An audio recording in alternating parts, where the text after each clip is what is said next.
Hi ಎಲ್ಲರಿಗೂ ನಮಸ್ಕಾರ. ನಾನು ನಿಮ್ಮ ಚೈತ್ರ. ಇದು ಇವತ್ತಿನ ವ್ಲಾಗ್ ಅಂದರೆ ಮಂಡೇ ವ್ಲಾಗ್. ಇವತ್ತು ಕೂಡ ಬೆಳಗ್ಗೆನೇ ಎದ್ದು ಎಲ್ಲ ಕೆಲಸನೂ ಮುಗಿಸಿದೆ, ಪೂಜೆನೂ ಎಲ್ಲನೂ ಆಗಿತ್ತು. ಸೊ ಚಳಿ ಜಾಸ್ತಿ ಇತ್ತಲ್ಲ, ಚಾಯ್ ಕುಡಿಯೋಣ ಅಂತೇಳಿ ಚಾಯ್ ಮಾಡಿ ನಾನು ನಮ್ಮ ಮನೆಯವ್ರಿಗೂ ಕೊಟ್ಟು ನಾನು ಚಾಯ್ ಕುಡಿದೆ.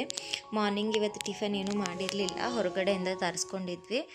ಸೊ ಹಾಗಾಗಿ ಡೈರೆಕ್ಟಾಗಿ ಇನ್ನು ಲಂಚೇ ಮಾಡೋದಿತ್ತು. ಇನ್ನು ಲಂಚ್ ಪ್ರಿಪೇರ್ ಮಾಡೋಣ ಅಂತ ಹೇಳಿ ಫಸ್ಟ್ ಸಾಂಬಾರು ಮಾಡೋಣ ಅಂತೇಳಿ ತೊಗರಿಬೇಳೆನ ತೊಗೊಂಡು ನೀಟಾಗಿ ಅದನ್ನೆಲ್ಲ ವಾಶ್ ಮಾಡ್ಕೊಳ್ತಾ ಇದ್ದೆ. ಸೊ ನಾನು ನಾರ್ಮಲಾಗಿ ನಮ್ಮ ಮನೆಯಲ್ಲಿ ಲಂಚ್ಗೆ ಅನ್ನ, ಸಾಂಬಾರು, ರೊಟ್ಟಿ, ಪಲ್ಯ ಇವು ಎಲ್ಲನೂ ಇರ್ತಾವೆ. ಸೊ ಇದು ನಮ್ಮ ಗುಲ್ಬರ್ಗ ಡಿಸ್ಟಿಕ್ದವರು ಇದು ನಾರ್ಮಲ್ ಮೆನು ಲಂಚ್ಗೆ ಕಾಮನ್ ಆಗಿ. ಸೊ ನಾವು ಹೈದ್ರಾಬಾದಲ್ಲಿ ಇದ್ರೂ ನಮ್ಮ ಫುಡ್ಡು ಎಲ್ಲ ಸಿಸ್ಟಮ್ ಎಲ್ಲ ನಾವು ಗುಲ್ಬರ್ಗದನ್ನೇ ಫಾಲೋ ಮಾಡ್ತೀವಿ. ಸೊ ಹಾಗಾಗಿ ತೊಗರಿಬೇಳೆನ ಎಲ್ಲನ ನೀಟಾಗಿ ತೊಳ್ಕೊಂಡು ಅದಕ್ಕೆ ಪಾಲಕ್ಕು, ಒಂದು ಸ್ವಲ್ಪ ಟೊಮ್ಯಾಟೋನ ಎಲ್ಲನೂ ಕೊಯ್ದು ಹಾಕಿ ಇನ್ನು ನಾನು ಸಾಂಬಾರು ಮಾಡ್ಕೊಳ ಅಂತ ಎಲ್ಲ ಪ್ರಿಪೇರ್ ಮಾಡ್ಕೊಳ್ತಾ ಇದ್ದೆ. ಎಲ್ಲ ಪ್ರಿಪೇರ್ ಮಾಡಿಕೊಂಡು ನಾನು 1 ಟೀ ಕಪ್ ತೊಗರಿಬೇಳೆಗೆ ಒಂದು ಸೂಡು ಪಾಲಕ್ಕು ಮತ್ತು 2 ಟೊಮೊಟೊನ ಹಾಕ್ತೀನಿ. ನಾರ್ಮಲಾಗಿ ಪಾಲಕ್ ಟೊಮೊಟೊ 2 ಒಟ್ಟಿಗೆ ತಿನ್ನಬಾರ್ದು ಅಂತ ಹೇಳ್ತಾರೆ.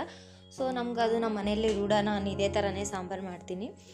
ಸೊ ಅದಕ್ಕೊಂದು ಸ್ವಲ್ಪ ಉಪ್ಪಬಾರ್ದು ಅಂತ ಹೇಳಿ ಎಣ್ಣೆನ ಹಾಕಿ ಕುಕ್ಕರ್ ಲಿಡ್ ಕ್ಲೋಸ್ ಮಾಡಿ ಇನ್ನು ಸ್ಟವ್ ಮೇಲೆ ಇಟ್ಟು ವಿಸಿಲ್ಗೆ ಇಡೋಣ ಅಂತ ಹೇಳಿ ಇಟ್ಬಿಟ್ಟೆ. ಸೊ ಕುಕ್ಕರ್ನ ವಿಸಿಲ್ಗೆ ಅಂತ ಒಂದು 3 ವಿಸಿಲ್ ಕೂಗಿಸೋಣ ಅಂತ ಸ್ಟವ್ ಮೇಲೆ ಇಟ್ಬಿಟ್ಟು ಇನ್ನು ಮಿಕ್ಕಿದ ಸಾಂಬಾರಿಗೆ ರೆಡಿ ಮಾಡೋಣ ಅಂತೇಳಿ ಹುಣಸೆಹಣ್ಣು, ಬೆಳ್ಳುಳ್ಳಿ ಅವೆಲ್ಲ ರೆಡಿ ಮಾಡ್ಕೋಬೇಕಂತೇಳಿ ಒಂದು ಸ್ವಲ್ಪ ಹುಣಸೆಹಣ್ಣು, ನಾವು ಹುಳಿ ಜಾಸ್ತಿ ತಿನ್ನಲ್ಲ, ಸೊ ಹಾಗಾಗಿ ಒಂದು ಸ್ವಲ್ಪ ಹುಣಸೆಹಣ್ಣು ನಾನು ನೆನೆ ಹಾಕ್ಕೊಂಡು ಇಟ್ಕೊಂಡ್ಬಿಟ್ಟು ಇನ್ನು ಅದಕ್ಕೆ ಬೆಳ್ಳುಳ್ಳಿ, ಕರಿಬೇವು ಮತ್ತು ಕೊತ್ತಂಬರಿ ಎಲ್ಲನೂ ಸೈಡಲ್ಲಿ ಅರೇಂಜ್ ಮಾಡಿ ಇಟ್ಕೊಳ್ತಾ ಇದ್ದೆ. ಅರೇಂಜ್ ಮಾಡಿ ಎಲ್ಲನೂ ಇಟ್ಕೊಂಡ್ಬಿಟ್ರೆ ಸ್ವಲ್ಪ ಒಗ್ಗರಣೆ ಹಾಕೋ ಟೈಮಿಗೆ ಸ್ವಲ್ಪ ಜಲ್ದಿ ಸ್ಪೀಡ್ ಪಟ ಅದು ಹೊತ್ತೋಗ್ಲಾರ್ದಂಗೆ ಜಲ್ದಿ ಹಾಕ್ಬೋದು ಅಂತೇಳಿ ನಾನು ಈ ಥರ ರೆಡಿ ಮಾಡಿ ಇಟ್ಕೊಳ್ತೀನಿ ನಾನು ಯಾವಾಗೂ.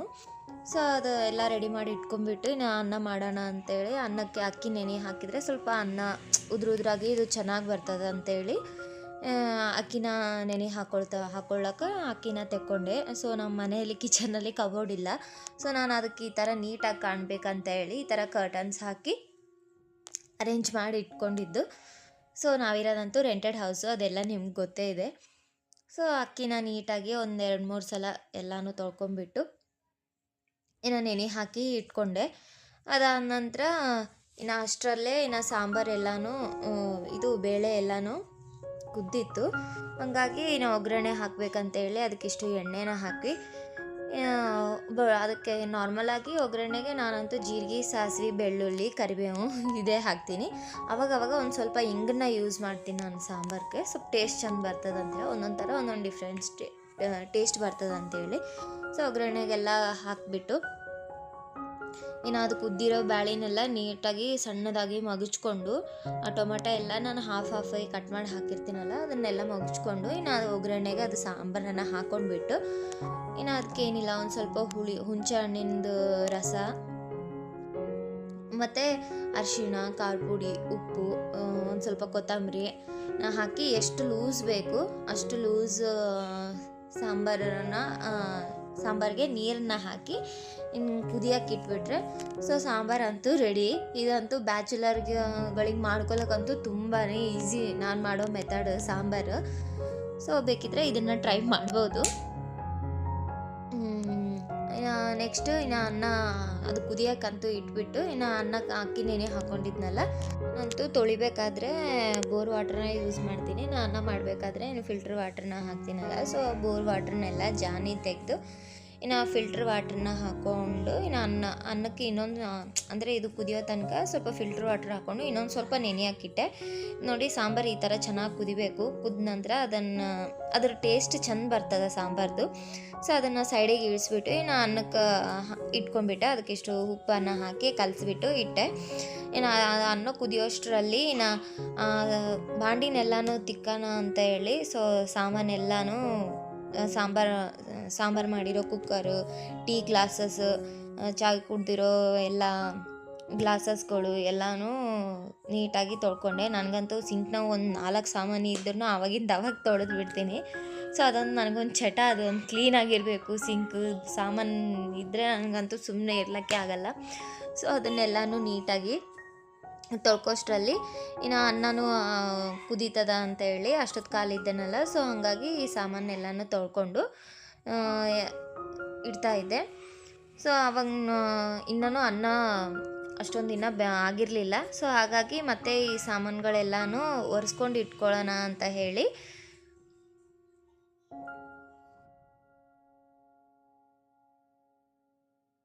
ಮತ್ತಿನ್ನು ಎಲ್ಲ ಸಾಮಾನುಗಳನ್ನ ಒರೆಸ್ಕೊಂಡು ಇಟ್ಕೊಳ್ಳೋಣ ಅಂತೇಳಿ ನೀಟಾಗಿ ಒರೆಸೇ ಇಟ್ಕೋತೀನಿ ನಾನು ಎಲ್ಲ ಸಾಮಾನುಗಳ್ನು. ಹಾಗೆ ಅಂತೂ ಆಗಲ್ಲ, ಎಲ್ಲ ನೀರಿದ್ದರೆ ಸಾಮಾನೆಲ್ಲ ಒಂಥರ ಆಗ್ಬಿಡ್ತಾವೆ ಅಂತೇಳಿ. ಸೊ ಎಲ್ಲ ಸಾಮಾನುಗಳ್ನು ಒರೆಸಿ ಒಂದು ಸ್ವಲ್ಪ ಆರಕ್ಕಿಟ್ಟು ಆವಾಗ ಆಮೇಲೆ ಎಲ್ಲನೂ ಹೊಂದಿಸಿಟ್ಕೋತೀನಿ. ಸೊ ಅಷ್ಟರಲ್ಲಿ ಅನ್ನ ಆಗಿತ್ತು, ಅನ್ನ ಬೆಂದಿತ್ತು. ಅನ್ನನ ಜಾನ್ಬಿಟ್ಟು ಮತ್ತು ಉಂಗಾಯಕ್ಕೆ ಸ್ಟವ್ ಮೇಲೆ ಇಟ್ಟೆ. ಇನ್ನು ಸ್ಟವ್ ಮೇಲೆ ಇಟ್ಟ ನಂತರ ಅನ್ನ ಆಯಿತು, ಸಾಂಬಾರು ಆಯಿತು. ಇನ್ನು ನೆಕ್ಸ್ಟು ರೊಟ್ಟಿ ಮಾಡಬೇಕು ಅಂತ ಹೇಳಿ ಇನ್ನು ರೊಟ್ಟಿಗೆ ಎಲ್ಲ ರೆಡಿ ಮಾಡ್ಕೊಳ್ತಾ ಇದ್ದೆ. ಸೈಡಲ್ಲಿ ಹಿಟ್ಟೆಲ್ಲ ಜರಡಿ ಹಿಡ್ದು ಇಟ್ಕೊಂಡು ಇನ್ನು ಗ್ಯಾಸ್ ಕಟ್ಟಿ ಎಲ್ಲ ಕ್ಲೀನ್ ಮಾಡಿದ್ನಲ್ಲ, ಆ ಸಾಮಾನೆಲ್ಲನೂ ಡಬ್ಬ ಹಾಕಿ ಎಲ್ಲ ಪ್ಲೇಸ್ನೂ ಖಾಲಿ ಮಾಡಿಕೊಂಡು ರೊಟ್ಟಿ ಮಾಡೋಕ್ಕೆ. ಸೊ ಈ ಥರ ಎಲ್ಲನೂ ಅರೇಂಜ್ ಮಾಡ್ಕೊಳ್ತಾ ಇದ್ದೆ.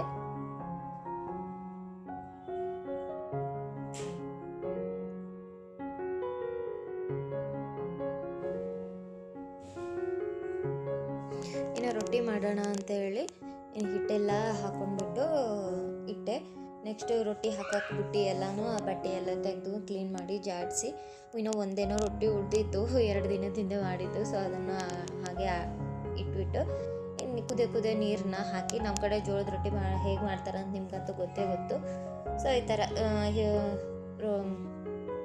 ಎಲ್ಲ ಹಿಟ್ಟೆಲ್ಲ ಕಲಿಸ್ಕೊಂಡು ಇನ್ನು ರೊಟ್ಟಿನ ಹೊಡೆದು ಹಂಚಿಗೆ ಹಾಕಿ ಸುಟ್ಟು ನೋಡಿ ಈ ಥರ ಬರ್ತಾವೆ ರೊಟ್ಟಿ. ನನಗೆ ಅಷ್ಟೊಂದು ದೊಡ್ಡ ರೊಟ್ಟಿ ಎಲ್ಲ ಬರಲ್ಲ, ಇನ್ನೂ ಸಣ್ಣ ಮಾಡ್ತೀನಿ. ನಾನು ಈಗ ರೀಸೆಂಟಾಗಿ ಒಂದು 3 ತಿಂಗಳಾಯಿತು ಜೋಳದ ರೊಟ್ಟಿ ಮಾಡೋಕ್ಕೆ ಕಲಿತು. ಜೋಳ ಇಲ್ಲಿ ಹೈದ್ರಾಬಾದಲ್ಲಿ ಸಿಗಲ್ಲ, ನಾವು ಜೋಳನ ನಮ್ಮೂರಿಂದನೇ ತರಿಸ್ಕೋತೀವಿ. ನಮ್ಮ ಕಡೆನೇ ಎಲ್ಲ ಚಂದ ಬೆಳಿತಾವೆ ಅಂತೇಳಿ ನಾನು ಅಲ್ಲಿಂದೇ ತರಿಸ್ಕೋತೀನಿ. ರೊಟ್ಟಿ ಅಂತೂ ಫುಲ್ ಸಾಫ್ಟಾಗಿ ಬರ್ತಾವೆ. ಈ ರೊಟ್ಟಿ ಎಲ್ಲ ಮಾಡೋದೆಲ್ಲ ಫಿನಿಶ್ ಆಯಿತು. ನಾನು ಒಂದು 3-4 ದಿನಕ್ಕೆ ಆಗೋಷ್ಟು ರೊಟ್ಟಿನ ಒಂದೇ ದಿನವೇ ಮಾಡಿ ಇಟ್ಕೋತೀನಿ. ನಂತರ ನೋಡಿರಿ ನಮ್ಮ ಗ್ಯಾಸ್ ಸ್ಟವ್ ಎಲ್ಲ ಹೆಂಗಾಗಿತ್ತು. ಜೋಳದ ರೊಟ್ಟಿ ಮಾಡಿದಾಗೆಲ್ಲ ನಮ್ಮ ಗ್ಯಾಸ್ ಕಟ್ಟಿ ಪರಿಸ್ಥಿತಿನೇ ಇದು. ಸೊ ಅದನ್ನೆಲ್ಲ ತೆಗೆದು ಇನ್ನು ನೀಟಾಗಿ ರೊಟ್ಟಿ ಬಡ್ತಿದ್ನಲ್ಲ, ಸೊ ಅದೆಲ್ಲ ಸ್ವಲ್ಪ ಚಿಡ್ದಿತ್ತು ಡಸ್ಟ್ ಥರ ಎಲ್ಲದ್ರ ಮೇಲೆ, ಪಿಂಗಾಣಿ ಜಾರ್ಗಳ ಮೇಲೆ. ಅದನ್ನೆಲ್ಲ ಅಷ್ಟು ಸೈಡಲ್ಲಿ ತೆಗೆದು ಎಲ್ಲ ನೀಟಾಗಿ ಒರೆಸಿ ಮತ್ತು ನೀಟಾಗಿ ಅರೇಂಜ್ ಮಾಡ್ಕೊಳ್ತಾ ಇದ್ದೆ. ಆ ಥರ ಎಲ್ಲ ತೆಗೆದು ನೀಟಾಗಿ ಒರೆಸಿದ್ರೆ ಒಂಥರ ಮನಸ್ಸಿಗೆ ಸಮಾಧಾನ. ಕಿಚನ್ ನೀಟಾಗಿದ್ದರೆ ಮನಸ್ಸಿಗೆ ಒಂಥರ ನೆಮ್ಮದಿ ಇರ್ತದೆ ನಮ್ಮಂಥ ಹೌಸ್ ವೈಫ್ಗಳಿಗೆ. ಸೊ ಹಾಗೆ ಎಲ್ಲನೂ ನೀಟಾಗಿ ತೆಗೆದು ಒರೆಸ್ಕೊಂಡ್ಬಿಟ್ಟು ಆ ಸ್ಪಾಂಜ್ನ ವಾಶ್ ಮಾಡಿದೆ. ನಾನು ಇಲ್ಲಿ ಸ್ಟವ್ ತೊಳೆಯೋಕ್ಕೆ ಅಂದರೆ ನಾರ್ಮಲಾಗಿ ಯಾವಾಗಲೂ ನೀರಿನಿಂದ ತೊಳೆಯಲ್ಲ, ನಾನು ಮಿಸ್ಟರ್ ಮಜಲ್ ಸ್ಪ್ರೇ ಯೂಸ್ ಮಾಡ್ತೀನಿ. ಅದು ಒಂಥರ ಲಿಕ್ವಿಡ್, ಅದಕ್ಕೆ ಎಲ್ಲ ಜಿಡ್ಡಿದ್ರೂ ಎಲ್ಲ ಇದ್ರೂ ಕ್ಲೀನಾಗಿ ಹೋಗ್ತದೆ. ಅದಕ್ಕೆ ನೀರು ಹಾಕಿ ಸೋಪ್ ಹಾಕಿ ತೊಳೆಯೋದು ಅವಶ್ಯಕತೆನೇ ಇರಲ್ಲ. ಸೊ ಹಾಗಾಗಿ ನಾನು ಇಲ್ಲಿ ಮಿಸ್ಟರ್ ಮಜಲ್ ಸ್ಪ್ರೇ ಯೂಸ್ ಮಾಡಿಕೊಂಡು ನೀಟಾಗಿ ಸ್ಟವ್ನೆಲ್ಲನೂ ಒರೆಸ್ಕೊಂಡು ಕ್ಲೀನಾಗಿ ಇಡ್ತಾಯಿದ್ದೆ. ಇದು ಇನ್ನೊಂದೇನೆಂದರೆ, ನೀವು ಈ ಥರ ತೊಗೊಂಡಿಲ್ಲ ಅಂದ್ರೂ ಒಂದು ಸ್ಪ್ರೇ ಬಾಟಲ್ ಒಳಗೆ ವಿಮ್ ಲಿಕ್ವಿಡ್ ಹಾಕಿ ನೀರು ಹಾಕಿ ಆ ಥರನೂ ನೀವು ಒರೆಸ್ಕೊಳ್ಬೋದು. ಅದಕ್ಕೂ ನೀಟಾಗಿ ಹೋಗ್ತದೆ. ನಾನು ಒಂದೊಂದು ಸಲ ಹಾಗೂ ಮಾಡ್ತೀನಿ, ಒಂದೊಂದು ಸಲ ಡಿಮಾರ್ಟಿಂದ ತಂದ್ಕೊಂಡ್ಬಿಡ್ತೀನಿ. ಸೊ ನೋಡಿರಿ ಎಲ್ಲ ಕ್ಲೀನ್ ಆದಮೇಲೆ ನಮ್ಮ ಮನೆ ಕಿಚನ್ ಎಲ್ಲ ಎಷ್ಟು ನೀಟಾಗಿ ಕಾಣ್ಲತ್ತದ. ಇದೆಲ್ಲ ಕಿಚನ್ ನೀಟ್ ಮಾಡೋಷ್ಟಿಗೆ ನನ್ನ ಮಗಳು ಹಾಲಲ್ಲಿ ಎಲ್ಲನೂ ಹರಡಿಬಿಟ್ಟಿದ್ದಳು. ಬೆಡ್ಶೀಟ್ ಎಲ್ಲನೂ ತೆಗೆದಿಟ್ಟಿದ್ದು, ಮತ್ತು ಆ ಬೆಡ್ಶೀಟ್ ಎಲ್ಲನೂ ನೀಟಾಗಿ ಅರೇಂಜ್ ಮಾಡಿ, ಪಿಲ್ಲೋಸ್ ಅರೇಂಜ್ ಮಾಡಿ, ಟೀ ಕವರ್ ಮೇಲೆ ಎಲ್ಲ ಒರೆಸಿ ಕ್ಲೀನ್ ಮಾಡಿ ಈ ಥರ ಇಟ್ಟೆ. ನಮ್ಮ ಫೈನಲ್ ಲುಕ್ ಇದು. ಇದೆಲ್ಲ ಆದ ನಂತರ ಮನೆ ಕೆಲಸ ಎಲ್ಲ ಮುಗೀತು ಅನ್ನೋಷ್ಟರಲ್ಲಿ ನಮ್ಮಂಥವ್ರಿಗೆ ಹೌಸ್ ವೈಫ್ಗಳಿಗೆ ಇನ್ನೂ ಮುಗಿತಾನೇ ಇರಲ್ಲ. ಬೆಳಗ್ಗೆ ಎದ್ದಾಗಿ ಹಿಡಿದು ರಾತ್ರಿ ತನಕ ಬಟ್ಟೆ ಒಣಗಿದ್ವು. ಇನ್ನು ಬಟ್ಟೆನ ತೊಗೊಂಡ್ಬಂದು ಒಣಗಿದ್ವು ಎಲ್ಲ ಬಟ್ಟೆನೂ. ಸೊ ತೊಗೊಂಡು ಬಂದು ಇನ್ನು ಎಲ್ಲನೂ ದಿವಾನ್ ಮೇಲೆ ಹಾಕಿ ಇನ್ನು ಮಾಡ್ಸೋಣ ಅಂತ ಹೇಳಿ ದಿವಾನ್ ಮೇಲೆ ಹಾಕಿದೆ. ಇನ್ನು ಎಲ್ಲ ಕೆಲಸ ಮುಗ್ದಿದ್ದಲ್ಲ, ಪ್ರಶಾಂತವಾಗಿ ನಾನು ನನ್ನ ಮಗಳಿಬ್ಬರೇ ಇದ್ವಿ. ಸೊ ರಾಧಾಕೃಷ್ಣ ಸೀರಿಯಲ್ ಹಚ್ಕೊಂಡು ನೀಟಾಗಿ ಫೋಲ್ಡ್ ಮಾಡ್ತಾ ಇದು ಇವತ್ತಿನ ವ್ಲಾಗು. ಸೊ ಎಲ್ಲರಿಗೆ ಇಷ್ಟ ಆಗುತ್ತೆ ಅನ್ಕೋತೀನಿ. ಎಲ್ಲರೂ ಲೈಕ್ ಮಾಡಿ, ಶೇರ್ ಮಾಡಿ, ನನ್ನ ಚಾನಲ್ ಸಬ್ಸ್ಕ್ರೈಬ್ ಮಾಡಿ, ನಮ್ಮಂಥ ಹೌಸ್ ವೈಫ್ಗಳಿಗೆ ಸಪೋರ್ಟ್ ಮಾಡಿ ಅಂತ ಕೇಳ್ಕೊತೀನಿ. ಸೊ ಇದಾಗಿತ್ತು ನನ್ನ ಇವತ್ತಿನ ವ್ಲಾಗ್.